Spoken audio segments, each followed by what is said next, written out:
Yancy Medeiros. How are you, buddy? I'm doing good, man. No complaints. To set the scene here, we're over in Hawaii. We're on Yancy's Island. My wife is from this island, so came over and decided to knock out an interview with a UFC lightweight / welterweight. Different weight classes. We'll get into that in a moment. You got your dog here too. Yeah, I got Cardi B. She's over here. Cardi with a K. With a K, because she's Hawaiian. Well, I mean, me and my girl, we just like Cardi B. When she first came out, I was like, I like her. I've always liked Cardi B. Like, she's real. Like, I don't care about people that change. I care about people when they get to a certain, if they get a lot of fame and famous and they're still the same person they were. Like, so I admire that from her. So I've always liked Cardi B. So when I got my dog, after the Oliveira fight, I fought Cowboy Oliveira, and I was like, I need a victory dog. And then I was like, we were like, get this dog, we should name her Cardi B. And I was like, I like that. And then everyone asked me, why'd you name her Cardi B? I go, because she's a badass bitch. Well done. So, she's being behaved, though. She's super. She's really smart. So I have no complaints, man. Is Yancy your real name? Yes, that's my first name. I'm named after my father. Okay. Yeah. Tell me about where you're from. Simple island, local Hawaii boy, born on the west side of Hawaii, Makaha, Wai'anae, same places as Max Holloway, Boston Salmon, and Rachel Ostovich. So we grew up in a competitive town. Mm-hmm. Yeah. When people ask you what your Hawaii is like, because people have the notion of Waikiki Beach and paradise. Yeah. When people say, where are you from? How would you describe it? How would you answer that? Unfortunately, being in Hawaii and being Hawaiian, unfortunately it's a dying race. And it's something I've always come to know, but I have so much pride being Hawaiian that I feel like that's something I needed to perpetuate, not let, like, whenever people would come to our island and be like, get off our island, or, I would perpetuate our culture, which is, being Hawaiian isn't just a skin color anymore, it's a vibe, it's an attitude, and it's just, you gotta be here to be in Hawaii, or you can just come and meet me, because I like to perpetuate that aloha spirit, or that good vibes. In what ways? How do you do that? Energy, energy, just the gift of giving, being observant, not judgmental. It's just when you like, it's a that aloha feeling, or that aloha spirit isn't something that is explained, it's felt. And I feel like everybody that knows me, that's met me, would definitely feel that and be like, what is that? I go, that's Hawaii, you feel. That's I try and perpetuate the same feeling, like you being on a beach, a white sandy beach with nice waves. Like, who goes to a beach and is mad? Like, literally, like, who go, you know what I mean? Like, that's such a lax feeling to be up there and just be like, it's carefree, and you can just be you. It's organic. You can just, I don't know, you just be natural. I just feel like that's Hawaii. That natural vibing with life and vibing with the people, the atmosphere, the environment. That's Hawaii to me. It's just embracing the naturalness of life and utilizing everything around you, the people, the land. Hawaiians utilize land and people. We didn't abuse it. We lived off the land. We didn't own our land. Describe your family to me growing up, the environment that surrounded you. Simple, man. I think I am a product of my surroundings, and I was always surrounded by family, martial arts, and just that Hawaii spirit. I was always at the beach. I live a minute away from the beach, so I just say it. My family is just real. Like, as much as like, I could put all types of words, but it's just real, because my family, we never judge, like, when I grew up, my family, my dad, my mom, all my families, even me, I'm good friends with good people, and I'm good friends with bad people, but they all know how to treat us. That's what my family was like, and I always learned that not to be judgmental. My martial arts, my family, all those family from when I was a kid, all taught me that from a young age, to be observant and just accept people. Everyone has their own life, everyone has their own path. Just because they're doing it that way doesn't mean they're wrong. In the United States and Hawaii, it's wrong for an 11-year-old, 12-year-old kid to smoke a cigarette. Not in Indonesia. So I understand that I was raised with conditioned environments and, you know, and culture. And that's where I'm at right now. Like, my family has definitely made me understand that, my surroundings. So you grew up mom and dad? Mom and dad, grew up mom and dad, 2 sisters. Okay. I was the middle child. You know, what was 5. That like? Oh, I mean, my older sister, she's very intellectual. My younger sister was like the black sheep. She was the rebel.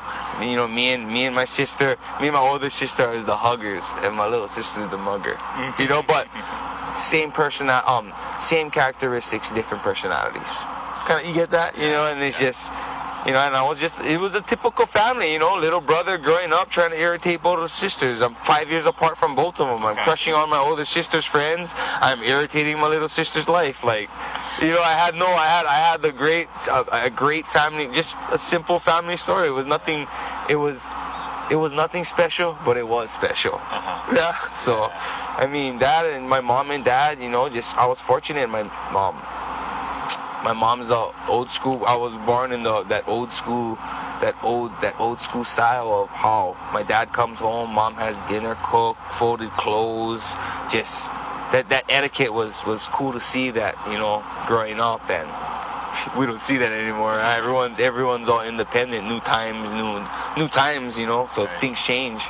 But yeah, man, I had a great, like, I look back on my kid life and I was like, damn, man, I really, really had a great kid life. I didn't travel the world much, but I mean, I was able to live and do a lot of things.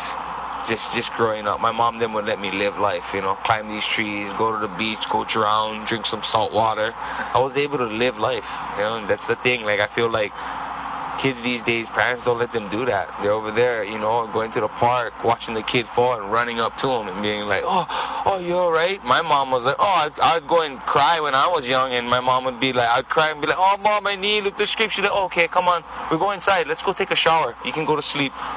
Instantly stop crying, run right back out, you know, like, it was just, I learned like pain and struggle, all, like, my parents let me learn that and let me deal with my own problems growing up, you know, kid problems, just all these situations, and yeah, so I had a simple OG family life, man. 20 years ago, like, in Hawaii, like, people just lived. You know what I mean? They weren't worried about, you can't go and talk to adults and have an actual conversation with adults, like, and just talk about life. They talk about bills, other people's problems, politics, like, they talk about things that doesn't deal with them. Now you go and talk to a kid, they talk about life, they talk about things, they talk about things that make them happy. You know what I mean? Like, we lose that as we grow up because we just get caught up with being human doers, not human beings. And that's the thing I realize now, like, that's the thing, like, about Hawaii. Like, we didn't worry about what everything around us was happening. We were worried about what was happening with us and then everything. So we took care of us, then we took care of everybody else. That's something I learned, you know, like, family, you can take care of yourself and we take care of everybody else. Like, you be selfish to be selfless. I understood that back in the day. It was gain, or giving wasn't for monetary gain. You know, these days and age is different. Everyone has, you know, it's a monetary gain. They need some type of financial, you know, residual or something to come back on them. And back in the day, like, you know, our culture, we bartered. We didn't, you know what I mean? It wasn't about money. It was about bartering. In every culture it was, until money became the product. But that's what Hawaii was to me back then. You know what I mean? It was just that old school living, you know what I mean? I would go to Uncle's house. We would have a bunch of mangoes. He would have a bunch of avocados. Switch. You know what I mean? Like, North Shore, Uncle lived in North Shore. Hella avocados there. Mangoes were all the way in my car. We'd go over there, you know. Our family would switch like that. We wouldn't be paying people money. Like, you know, it was just more living off the land and just being with, you know, living, not existing, you know. What sports did you play growing up? When did you get into martial arts? I got into martial arts was my first activity, you know, first thing of getting, like, just, I started Universal Kempo Karate schools at the age of 5. What was it about karate? I loved being a martial artist, you know. I grew up watching freaking, you can't watch these movies now, but when I was growing up, they were the best. Bloodsport, you know, Steven Seagal, all these, just, you know, Chuck Norris, Bruce Lee, like, all these, like, I was just always, you know, just watching those types of things, and Ninja Turtles, Power Rangers, just always wanted to be karate, and just always inside I've felt I've always been a martial artist. I'm a professional in the business of this is a business of entertainment, but before I'm entertainer, I'm a martial artist. You know, I realized that. I wish it was like back in the day where it's like Ip Man shit, and we could just be walking around, walk to another gym and be like, hey, can I test my skills? You know what I mean? We see who's a better martial artist. Like I could come like that on someone right now with that type of mentality. Hence why I can walk into the cage and why I can be myself and be personal, have my own personality. You know, like that was the thing, like being a martial artist. That's like what bred me, having the aloha spirit and being a martial artist. Those were my environments growing up. Who got you started in karate? My parents, my mom. Your idea or their idea? Oh, their idea, straight up their idea. My mom, my grandmaster, which is my uncle, he's my great uncle, and that's my mom's uncle. And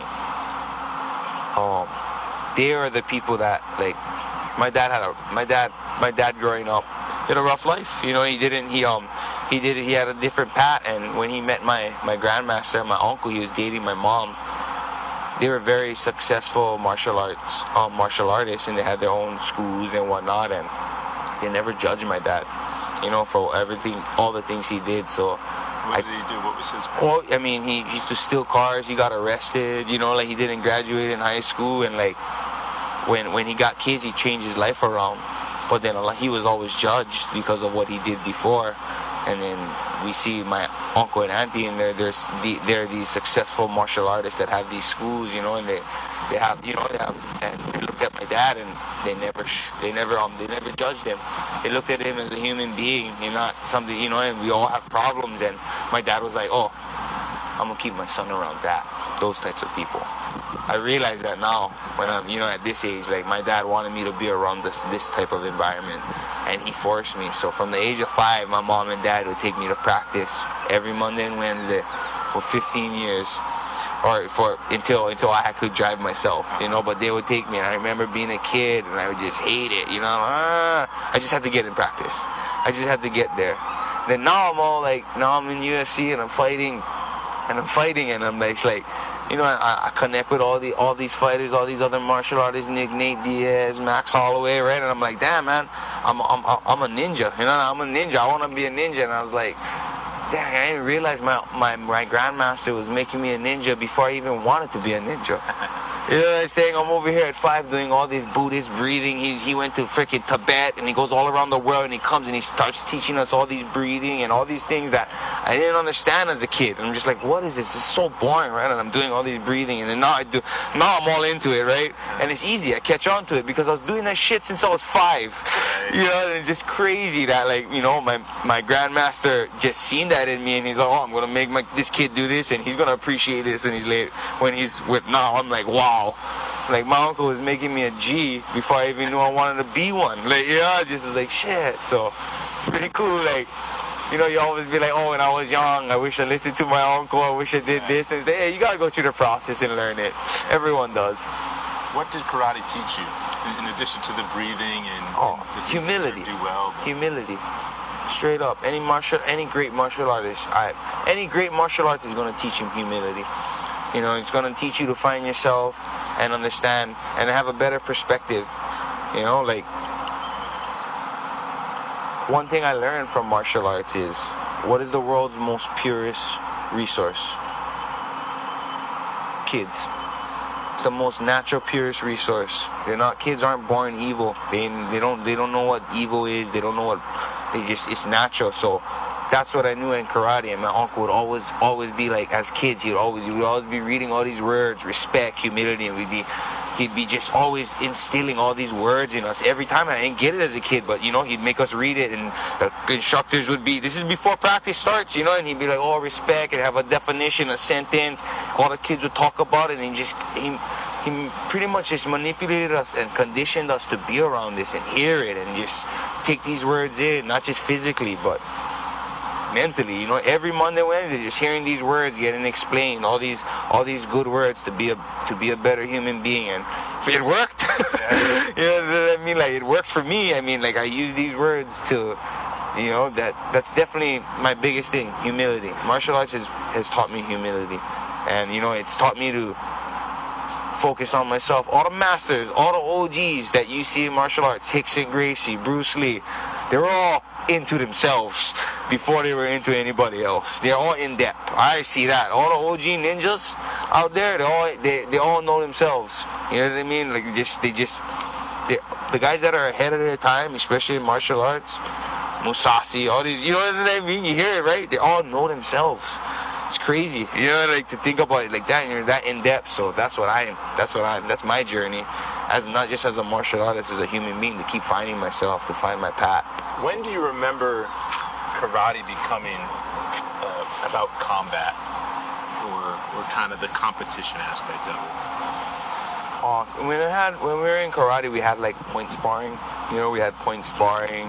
It was more self-defense. You know, like the karate I came to was more of a Kaji Kempo background, which is self-defense. You know, it wasn't about fighting. It was about protecting yourself. And that's the environment I was raised in. So I've never had a street fight, ever. And I was raised in a town where it's all about whoever's the toughest mentally, physically, and whoever can fight the best. Usually is an alpha in there. You know, that's the environment I was around.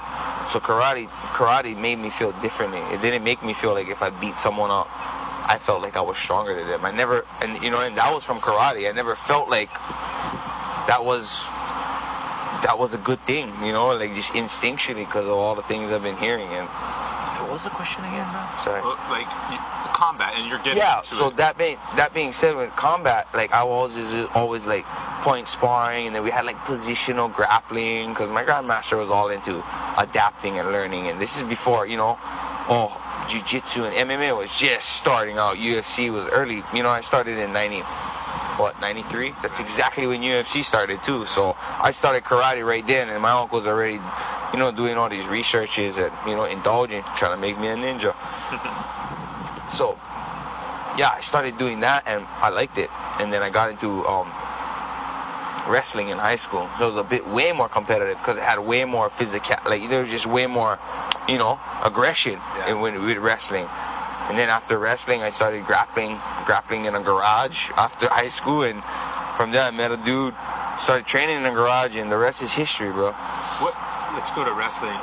What made you join the high school wrestling team? I was actually doing karate, and my uncle started introducing wrestling, or jiu-jitsu, like grappling. And we had an instructor that used to take jiu-jitsu classes, and he was like a brown belt. His name was Coffee Dubral. I believe he's under Helson Gracie. And he would come and he teaches jiu-jitsu positional. I was always intrigued with it. I was like, wow. Like, I like to strike and stuff. And I was always like, you know, Jean-Claude Van Damme, Bruce Lee. I was always a striker. And then I got introduced to wrestling and jiu-jitsu and karate. And I was like, oh, I like this. So I ended up wrestling in high school. You know, I like that form of competition and aggression. And I was a real timid dude, but I like to test myself. I didn't like testing people, but I like challenging myself. You know, and like, I remember I was in intermediate. I was real timid. Like, I wouldn't stand up. I didn't get punked, but I didn't stand up for myself either. I wasn't really bullied, but I could get bullied. Yeah, it was in between that. Like, I just be, oh man, stop. And somebody would cut in line. I'd be like, hey man, like, shut up. And like, wow, you gonna be like that? And I would just fucking little bitch. You know what I mean? And then I was like, I want to wrestle, because I was just competitive.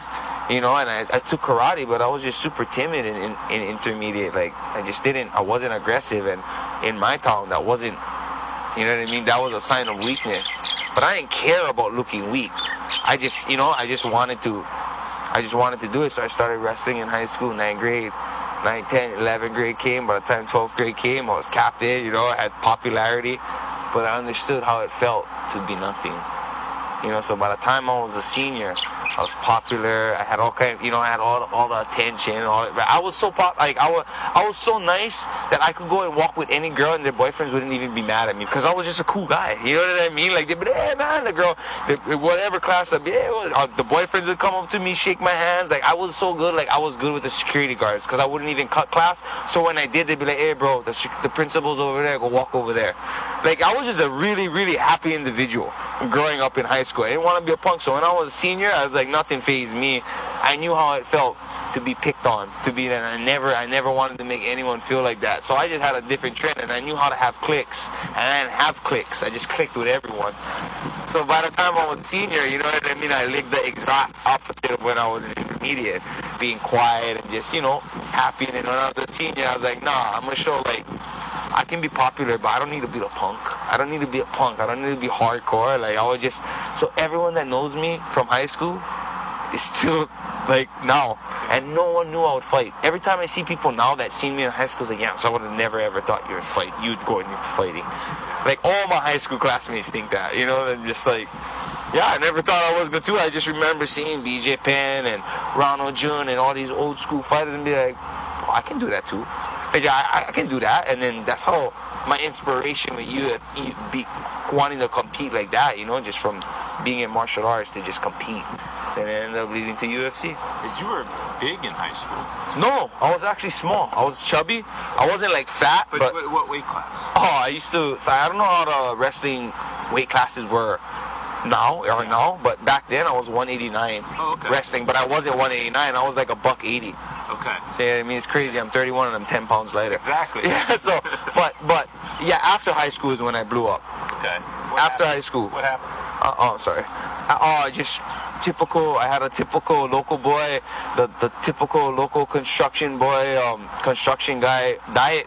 L&L, plate lunches, morning breakfast, lunch, drink beer after work, smoke weed, eat again. It's just very unhealthy construction life. And and it's just one day I woke up and looked in the mirror and I was like, bro, you're a fat piece of shit. You better do something with yourself. I started coaching wrestling, assistant coaching. And that's where I met Boston Salmon. So yeah, that's where I met Boston, and I lost like 20 pounds. Then I met Kavika Pa Louie. That dude says like, oh, you want to come train? Come do Jiu-Jitsu in the room or in my garage. And I did that. And he's like, oh, you want to fight? I was like, well, if you feel like I can fight. I said, yeah, you can. I met my kickboxing coach. I got my blessings from my grandmaster, and now I'm here, bro. Describe when you got big. You're working construction. Yeah. And you mentioned it. You look in the mirror, and you wanted to make a change. Describe that moment. Do you remember that moment?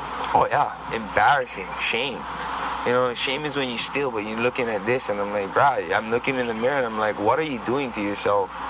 Like, I literally looked into the mirror, like, what are you doing to yourself? I have no reason to look like this. You know what I mean? I didn't. I just got to a point where I'm like, why am I this big? Like, I got chick tits. You know what I mean? Like, I got, like, my belly's hanging over. I'm like almost a size 40. I'm trying to wear thicker clothing to justify, to make me look skinny. I'm like, it's pathetic. I don't need to do that.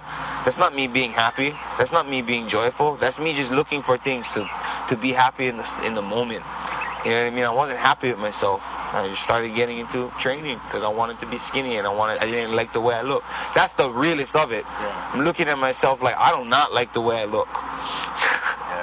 Yeah. What was it about? What was it that made you make that change? Because at some point you had to wake up and look in the mirror and see something else. My daughter. Yeah, I had a daughter. Well, right after high school, 18 going on 19, my daughter was born in July. So and I was like, I got into construction before my daughter. When I found out her mom was pregnant, I was like, oh, I gotta do my shit. I gotta get billed. I gotta get benefits. So I did that. I went into construction, and then from that habit of construction lifestyle and the way we eat and all that, it just led up to, being like that. And then I would have the fucking hardest time tying my shoes. I'd bend over, I'd get up, I'm like, what the hell? That's crazy. I think about that now, I'm like, I can't even bend over to tie my shoe. Like, what am I gonna be in 10 more years to my daughter? You know what I mean? How am I gonna be able to pick her up, or how am I gonna be able to And then one of these dudes where I lived, I forget his name, and I hope, nothing but good vibes, but he passed away from drowning because he was so big that he couldn't save himself. That's the biggest, like, that hit me hard. I'm like, that's the worst way for me to die, that I can't even save myself. You know what I mean? Like, if I was hanging from a cliff and I had to do a pull-up and I couldn't do it, that for me, like, that's a great fear. You know, like, I'm like, no, I need to be functional. You know what I mean? And I was like, no, I need to be able to swim and save myself. I don't need my daughter seeing that, like my dad couldn't. You know what I mean? Like, I'm over here trying to be Superman to my daughter, and I can't even tie my shoes. It's crazy. Fuck that. Change your life, bro. Start doing something. You're doing what you always did, you're gonna get what you always got. Change that shit. If you can't do it for yourself, do it for your damn daughter. Right? At that time, she wasn't my world. I understand this. My daughter's not my world. She doesn't make me. She is my number one responsibility. I need to take care of her. I need to make her an educated, optimal, healthy human being. So that's where it hit me. I want you to subscribe.